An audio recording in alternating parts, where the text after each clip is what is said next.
Presented by 5G Music.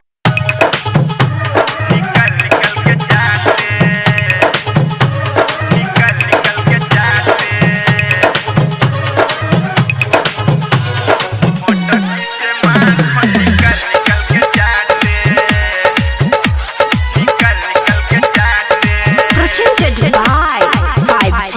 Music. सब मिलजुल के ग्वाल बालकन भैया जी के साथ कियो मुँह डाले कियो लगे हाथे हाथे सब मिलजुल के ग्वाल बालकन भैया जी के साथ कियो मुँह डाले कियो लगे हाथे हाथे आ मोटकी से माखन निकल निकल के चाटे मोटकी से माखन निकल निकल के चाटे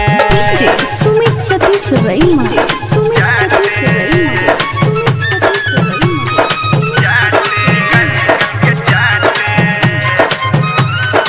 Presented by 5G Music.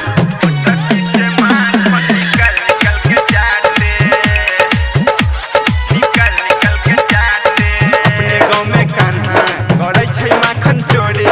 कियो पिए घोले में कियो लगे कटोरी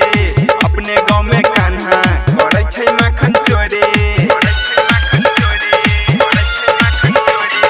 अपने गाँव में कान्हा करे छै माखन चोरी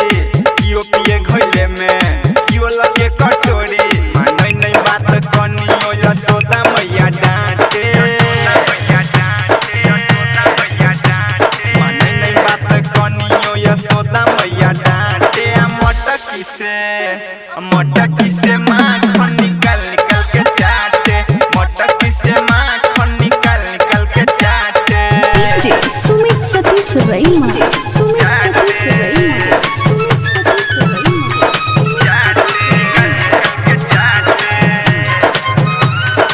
Presented by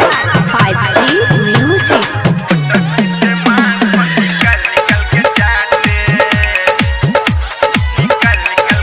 वृंदावन में कान्हा गैया लाके आवे मुरली बजा के कान्हा राधा संग रास रचावे वृंदावन में कान्हा गैया के चरावे वृंदावन में कान्हा गैया के चरावे मुरली बजा के कान्हा राधा संग रास रचावे गायक की बछरवी कहै छै बात साचे गायक की बछयमित कहै छै बात साचे मोटकी से माखन निकल निकल के चाटे मोटकी से माखन निकल निकल के चाटे 5G Music present